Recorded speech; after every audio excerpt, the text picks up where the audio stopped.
Hi bay, ug sa tanang mga naminaw karon. Usa ko nga nagapaminaw dinhi. Usahay makahilak ko soban nga story ug dili na ko mapugngan akong katawa. Atong story nga ungo akong uyab. Pero mas trending gyud kaayo to ang tukhang. Maong nakauna-huna pud ko kung unsa kahano ug mag-try pud ko og share sa akong kaagi. Bitaw bay gamay, namasin lang ko nga unta mapansin nimo ang akong story. And by the way, bay, ayaw kabalaka. Naka-subscribe ko sa YouTube channel ug naka-follow ko sa imo sa Facebook. Dili ko taga Cebu, pero ako ang papa diha na tao. Sa Mindanao na gyud ko gipakatao. PS guys, kabalo ko nga daghan ang mang-bash sa kuha pag human ninyog paminaw aning ako ang story. Pero hangyo lang ko nga kalma lang sa ta. Og love lang tanin yung tanan. Dayon bay, palihog ikaw na lang sabot og adjust ug usaon paghanay sa kong story. Kay sa tinuod lang gyud, dili ko expert ani. Og manghinaot ko nga unta mahatagan ni og pagtulunan sa mga kababainhan labi na sa mga teenagers. PS, medyo naani siya pagka-SPG. Og diri nagsugod ang ako ang story 8 years ago.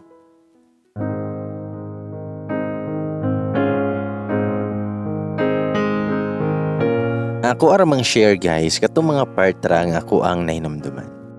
Bisiyaon lang nako kay dili yud ko kaayo fluent sa English. Maulawan niya ta sa kadaghanan.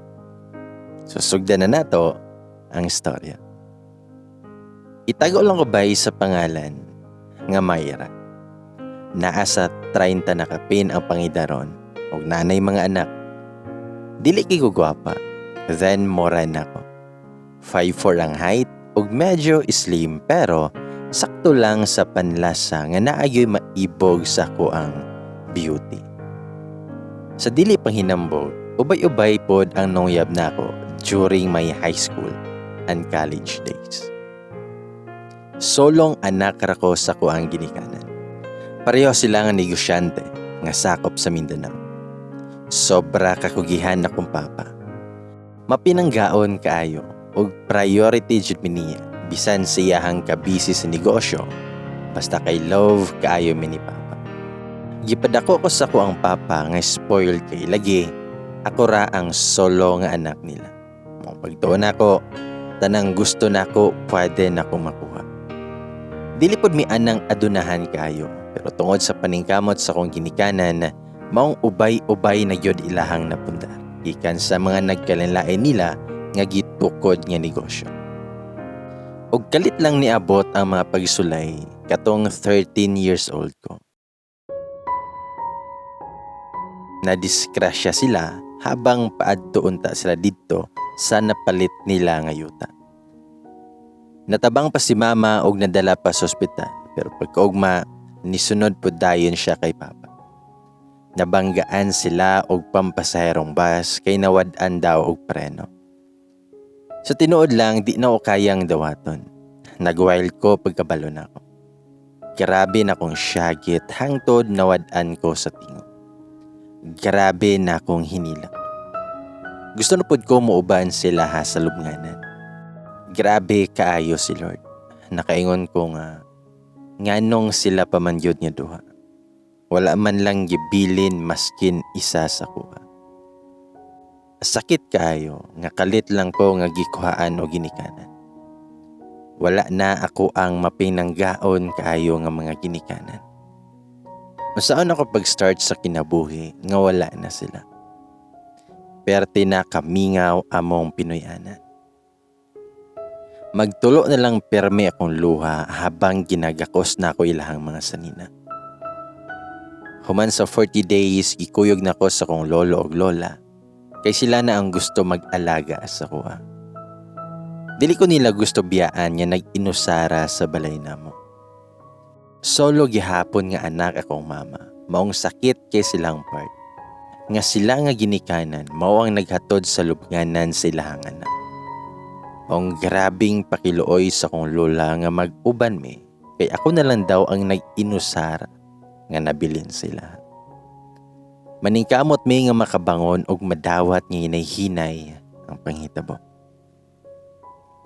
Sa mga to, nag-high school ko sa lugar na sa akong apuhan. Ang akong uyuan, biyodo na pud ni si uncle, brother sa akong papa. Siya nagpadayon sa negosyo. Duha lang pod sila ka magigsuon. Og patay na pod akong lolo og lola sa side sa akong papa. Sa mga to, nga nagsugod nako nga nagkadaghag barkada. Tungod sila ha malingaw ko, ug sahay makatabang pud biya nga makawala sa kaguol, kay naglisod ko ato nga time pagdawat sa pagkawala sa akong parents. Naay time nga murag gustuhon na pud nako nga mamatay, pero sa unang-una nako, kaluoy pod sa akong lola ug lolo kung mawala na pud ko. Kung sa una naara ko permi sa kwarto, nausab na kayo ko. Laagan na kayo ko, og nakabarkada ko sa mga ingon pa nila, nga mga flirt-flirt. Kaning biga-biga lang ang nakatunan. Yes, bay gamay. Kanang mga barkada nga hilig kaayo nga sigig paduding sa mga lalaki nga nagustuhan. Hilig magpapansin og hilig makigwan night stand. Pero dili ko pareha sa ila hapon, nga bag-o pagani giregla, dili na virgin. Ang ako kay fling-fling lang yun. Kung naay matipuhan nga gwapo, tapos mangoyab sa kuha, sugto na ako. Tapos kung naa na sila ihangyo nga makuha akong pagkababae, bulaga na dayon ako. Yes. Dili pud kanila maisi-isi anang butanga, bisag nakaila ko nila nga bigaon. Ako ang mga apuhan, dili day na sila stricto sa kuha. Pinangga kay ko nila. Kung sa ko ang kalipay, support na sila sa kuha. Makaingon ko nga okay ang panimuyo sa kong apuhan. Kay ubay-ubay po ilahang kalubian, maisan, tapos naay dako nga pirihan akong lolo og bakahan sa Davao del Sur dapita. Salamat jud kay sa Ginoo sa grasya. Yes, mapod akong dakong pasalamat sa Ginoo nga wala may galisod-lisod sa kwarta. Permi nila gipahinomdom sa kuha nga ang tanan nilang paningkamot ug kaning mga kabtangan nila sa ako aragyapon nila ipamana po. Dan kini si Lola, naan siya silingan nga lalaki. Ahead siya og 3 years na ko. Tawagon na nato siya sa pangalan, nga Jay. Siya na lang isa ka anak kay namatay naman daw iyahang kuya atong 7 years old pa, kay nagkadangyo. Siyempre, updated ko siyang life, kay Prince Charming na ko. Supladohon ni siya, bitaw, sa ako arapod din ni siya na ay attitude. Kaya ganing makita siyang nawo nga samukan siya tungod kay KSP kayo ko. Kanang mutanaw siya sa kuha nga mosipat kayo ug mura og kakanunon og tao. Basta dili ni siya ganahan sa kuha. Short, wala siya gusto sa kuha. Kani si Jay, taason din ni siya nga lalaki. Pution og baga kayo gilay. Nani sila tindahan sa kantor podapit sa mong lugar. Ganahan kay ko nga manungog niya, like pag mutanaw na siya sa kuha, hidahatan dayon ako. Tapos yan ang mamula. Nabaliktad na amo ang sitwasyon, kaniliging bugay-bugay puta. Pag siya nagani ang mabantay silang tindahan, daghan kaayo nga mga parehas pud nako nga sigig balik-balik og palit, kay crush pud di ay siya. So ako, pakitang gilas pud. Magpalit-palit bisag unsa na lang ug humana moingon dayon ko siya. Kanan Jay, regards daw. Motubag siya kinsa kay Myra. Then anak po siya na kinsa ng Myra. Tubag ko nga ako good, mang blush dayon na siya. Bawa nga lagi. Super effort kay ko nga papansin ana siya. Kanang obvious na gyud kaayo nga lantaran akong pagkagusto siya. Pero kay dili man ligi ko type. Sorry na lang ko. Kay ingon pa niya nga sa iyahang ig-agaw, dili daw siya ganahan og mag-una-una sa lalaki. Hulataon daw nako nga ang lalaki ang mag-effort sa babae. Kay katong high school pa ko, nagsugod na ko niya sigig papansin. Hard to get kayo dyan. Then ano siya agaw na best friend nako nga si May. Formalo ni siya guys. Og dili ni siya belong sa barkada nako nga mga vigaon. Pero ni siya si taho ni Jay pag kami magpuyog. Usahay makadungog pa ko nga moingon siya sa iyang igagaw nga uli na didto May. Tabang pa ka og panglimpyo sa inyong balay. Yakiat lang ng inyong agi. Ayaw sigig sundog-sundog anang amiga nimo nga lalaki lang ang siging bantayan. Sige rag paduding. Kababaeng dako na apay sinuotan nga dili na respetuhon kay halos maghubo na lang. Hala, as in ing ana yun na iyahang tanaw sa ko. Haler, ga-short tragani ko og nag-spaghetti. Mura na dayog naghubo. Katok po ning tawhana oy. Gianak man siguro nig 19 kupong-kupong. Pero wala gihapon ko na discourage siya. Isamot pahinoon akong pagkagusto siya. Ambot ba ganahan man jud ko nga sungogon siya. Ganahan kay ko nga magpapansin ko niya. Labi nag sayo pa kaayo, magbahis-bahis na ko ana kay mag-jogging kunuhan. Unya mairita man na siya kay makabangon kay ilahang duha ka ero kay saba kaayo pag naay mo labay. Kay naaman lagi shortcutanan silahang kilid. Pukawan na siya siyang mama nga pahilomon maong sa kalagot na niya og maaktuhan ko nga makalabay, singgitan jud ko. Mingon na siya nga, ayaw rago dapit dari sige og labay-lapay, basig nagtuo ka nga nalipay nami. Disturbo kay ka ba? Respeto lang pod bisag gamay kay gusto pa may matulog. Namulagid ko sa kaulaw, dulot kayo sa kong unod ihang sulte. Bitaw, na-realize na ako nga usahay nga okay na kaayo kong liho. Wala na sa lugar ug ako na lang ang ginalibak sa mga silingan. Kana ganing lihok na lang nako ilahang bantayan. Perte na nako kasi. Pero nasikat ko sa kabigaon. Dayon, college na mi. Og parehas mi og course ni May. Iyahang igagaw. Lipay kay ko kay magsabay og magkakita na gyud mi permi ni Jay. Say marman pod mi og school sa college.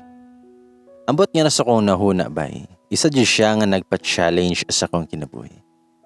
3rd year college na siya. Computer engineering ihang kurso. By the way, naani uyab si Jay. 2 years na daw sila, pero nasa Manila na nag-eskwela. Mao daw ang valedictorian nila sa high school. LDR sila. Ug ingon pa ni May, love daw kaayo to ni Jay. Kay bright, formalon, tapos dili galasgaw og liho. Bitaw. Ug medyo ouch man di ay gamay nga nakabalo ko nga in a relationship na siya. Basta kay nahigugma yun ko siya. Kana ganing daghan pa nga lalaki nga nagapapansin sa ko. Tapos naapoy lalaki mag-effort sa ko ang manguyaw. Pero dili yun na ko sila ginapansin. Kaya nag-focus sa ko nga mapansin ni Jay. Ambot babay, siguro obsessed sa ko ato siya. Ginatuyo na ko nga dili usahay nagapahatod og sundo sa sakyanan sa kong lolo. Kay gusto yun na ko nga makatiming, nga makasabay mi og sakay. Pag magkasabay na ko siya, mura gani siya og ludon nga makatapad na ko. Di man pug ko pangit, dili ko bahoon. Ambot ba? Nganong inana jud iyahang tinagdan sa kuha. Usahay ingnon ako ni May nga lami na daw duklon akong ulo kay badlongon daw kayo. Hangtod, birthday na sa kong best friend. 18 na siya. Nagtibo si May. Gihandaan gi siya siyang papa ug mama kay siya man ang usa ka babae silang magsuon. Tanang barkada invited og relatives nila. Matong nagkatapok ang tanan. Hangtod, naabta nami og alas 10, padayon gyapon ang celebration. Ug ako na remember, weekend to siya, mawalay klase pag-ugma ato. Ug sa kilid, naapod silang Jay didto, nag-join na tanan sa isa ka table. Ang kuya ni May ug Jay kay naaday sila fraternity. Sumoto nga medyo hubog na pud siya ato. Pero cold gihapon siya sa kuha bisag na kainom na. Pero ako kay hilig lagi mag-una-una og papansin. Syempre, gusto kay nako siya. Arisgada kaayo nga nitapa jud ko siya. Og giingnan ko niya pinasinghag yun. Ingon siya nga, palayo rago diribe.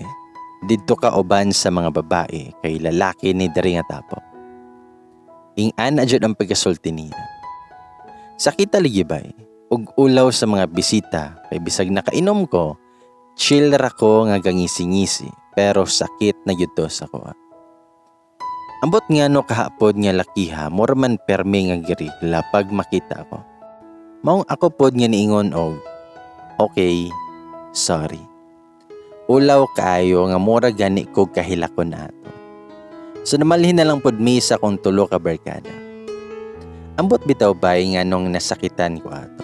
Siguro kay gipakaulawan ko niya sa daghang tao. Pero sala man pod nako kay papansin kay ko siya. Pero kay birthday lagi sa kong best friend, gibaliwala na lang nako. O to nakitagay nako. Hard nga ilim nun akong ipaspasan. Basta ang sono nako, mahubog lang ko karon. Akiton gyud ti ka Jay. Mura pud biya ako og hawod in terms ana. Nga wala pa ba yun nako gisuko ang bataan sa mga ex nako.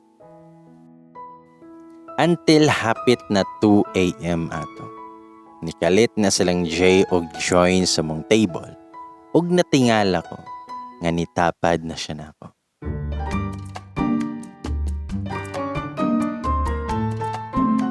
Nahanginan siguro iyahang uto.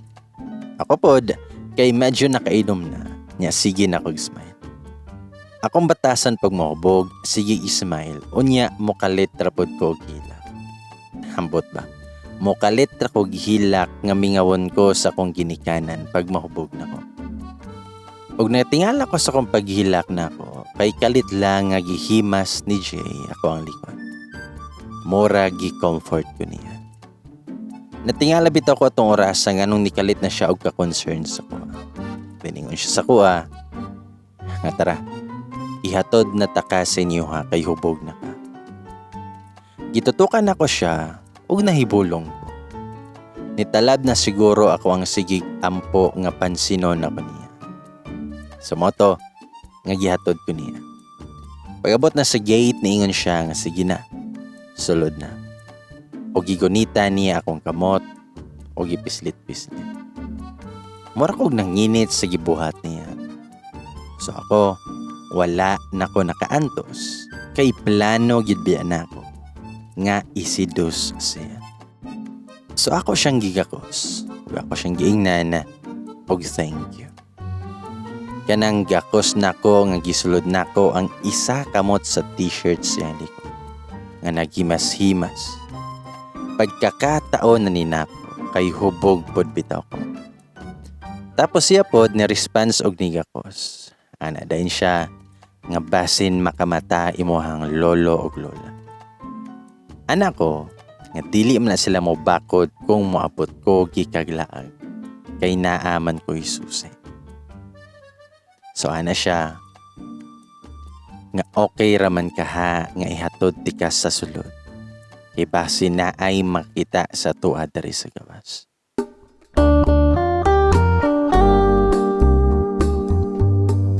Sumo na to, nikuyog siya sa kwarto nako. Pagsulod pa lang namo sa kwarto, kikisandayin ko niya. Murag mabugto kung ginhawa siya hang romansa. Hangtod sa nakulbaan ako sa sunod nga mahitabo. Kay nagpa-as if lang bi ako nga kunuhay expert na. Mao nang grabe na yun kawail niya. Lahi kay siya atong orasa, kay murag uhaw kayo. Expert naman pod kayo siya. Kay madala yun ko sa gibuhat niya nga palapit. Siguro medyo hanas na siya aning butanga. Kay nakatulo naman siya ka girlfriend na pod tawana. Agoy. Hala. Pagunit niya siyang alaga, nakuyawan ko. Kay mura man og tambok nga taas. O gusto niya, ako ang gunitan. Nakagunit nako sa ubang alaga sa mga ex nako. Pero lahi raman kayo iya. Makanerbiyos man. Dili pa kako ani ma-hospital tungod sa kadako sa iyahang alaga. Mao gyud na ang naisip nako ato. Tuod ay bay. Nada ni sila ilahi iyahang papa. Kay half Pinoy, half Kano man. O siguro nga pinagpala po. Grabe na niyang romansa sa kong lawas. Basta gani ka ng hawod, nga kabalo na siya kung asa dapit paingon nga mag-ungad-ungad o magtilap-tilap nga dala supso. Kabalo na kabay kung asa na nga part. Hangtod nagkadugay, nagitry na niya pasulag. Naglisod yun siya kinaunan, kay dako yun og bunal po tawana. Grabe naman unta kabasa.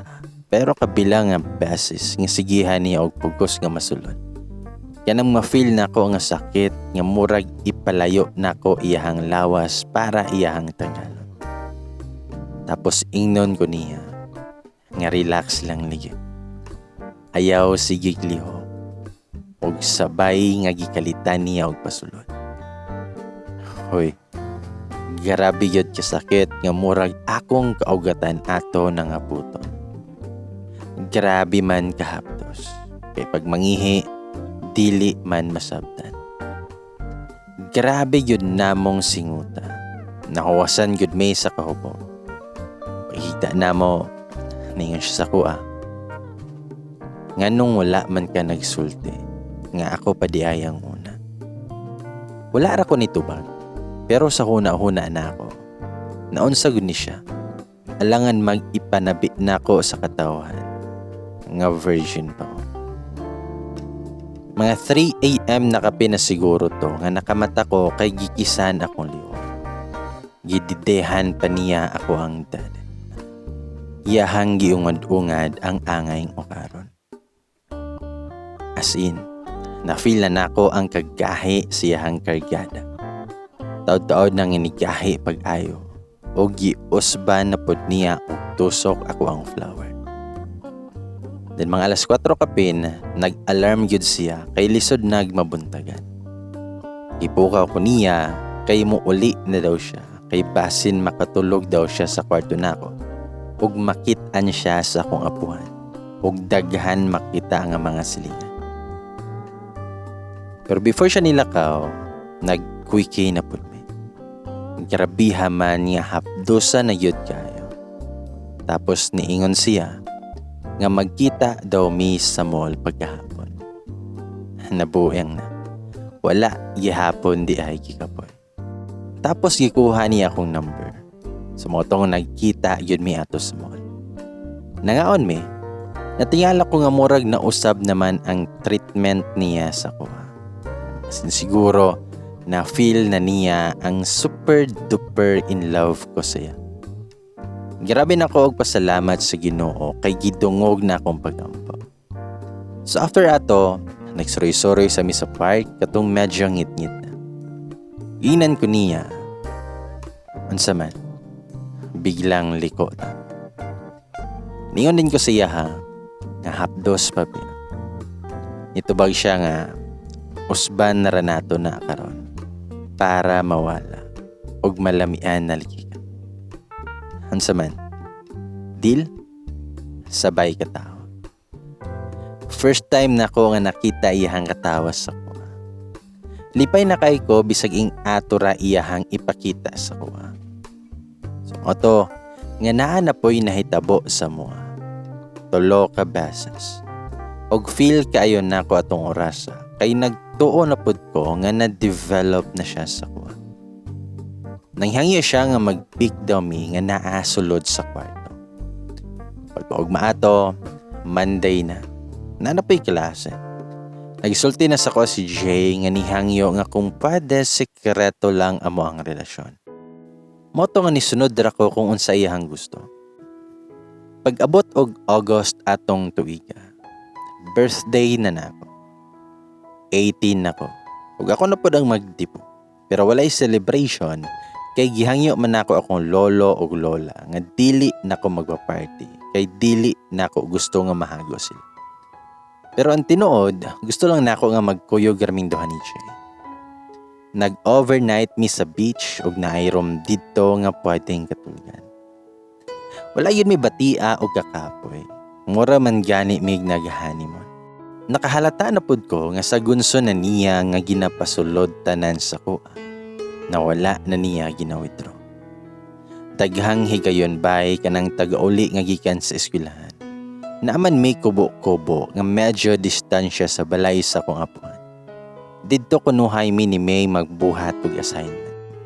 Pero pag medyo ngit-ngit na, muapas na si Jay ug biyaan na dahil mi ni May. Kay kasabot na siya nga mag-loving naming duha ni Jay. Daghan mig milagro ginabuhat sa kubo. Bisag kuiki lang. Mao nay rutina mo kay what is silingan religi. Usahay pag wala silang lolo ug lola kay mo bisita silahang kalubinan.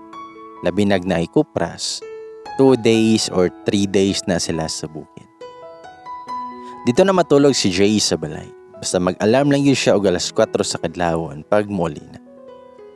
Puro ra sarili na mo amo ang ginaisip atong panahon na bay. Wala yun ako naisip ang girlfriend ni Jay nga grabe na amo ang pagtraidor siya. Nga nag-cheat na si Jay og ako na nga babae. Selfish kayo ko.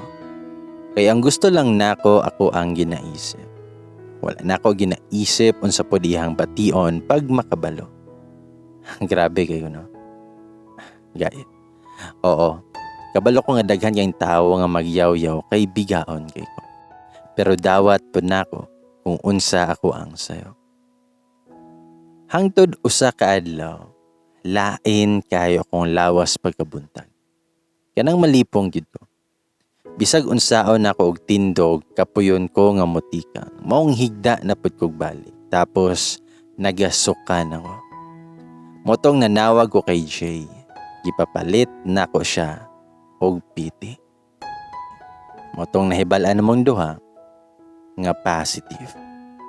Buntis ko. Tapos si Jay murag naghinuktok ato na nga tayo. Nangutan na siya sa kuha. Okay lang ba si Moha nga mag-undang sa ka?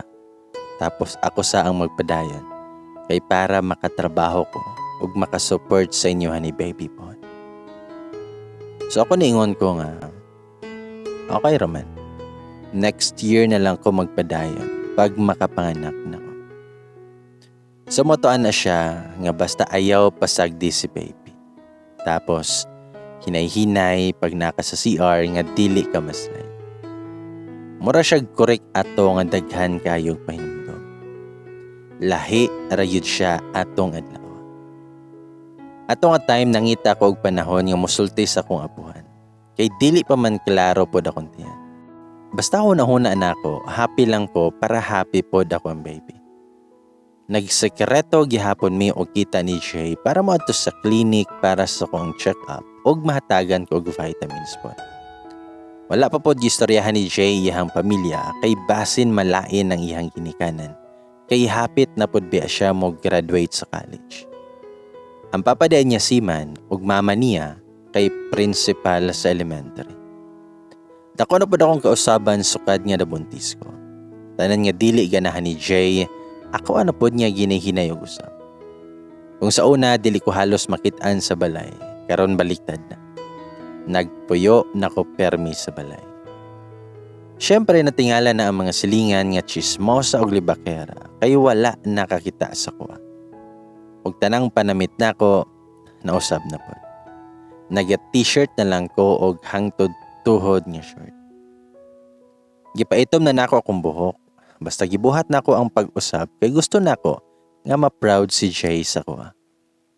Dako na akong kausaban bay. Nag-matured nako kay murag excited nako nga mamalit na ng gamit. Pero ana si May, saka na daw ko mamalit kanang hapit na daw ko mga anak. Bitaw, ingani gyud ay bation labi na mainahan hapit. Dili na para sa kuha akong ginaisip, para na kay baby. Dayon nilabay ang 1 week sukad atong nagpa-check up ni Jay. Natoy isa ka higayon nga mga hapit na to 10:00 sa gabi. Sakit kayo akong sikmura, gasigi ko og suka. Naluyan ako kay tanan akong ginakaon ginasukaran ako. Dito ro ka sa akong kwarto ato. Wala pud tawoy kalibutan akong upuhan kay mga 8:00 sa gabi matulog naman na sila. Mao nagdali-dali ko og tawag kay Jay pero pila ka beses nga sigog tawag. Dili man tubagon. Basin busy siguro. So kay may ko nanawag na malihog ko nga adtoon si Kuya Jay niya. Mga lapas tunga sa oras nag-text sa ko si May nga naa daw ang barkada ni Jay sila ug medyo hubog na daw sila. Maong si May na lang daw ang moadto sa ko. Kay naa po daw siya importante nga isulti sa ko. Pag-abot ni May, nagdali-dali din siya og haplas sa ko tapos gipainom kog init nga tubig. Katong medyo kalma na ko, akong namatikdan nga si May kay murag dili mahimuta. So akong gipangutana kung unsay problema ni. Dayon ni kalit og kunit si May sa akong kamot ug ningon sa ko nga wala ko kabalo best kung dapat ba ni nakong isulti sa mga. Pero maglisod ko. Naglibog ko kung kaya ba nimo mabalan.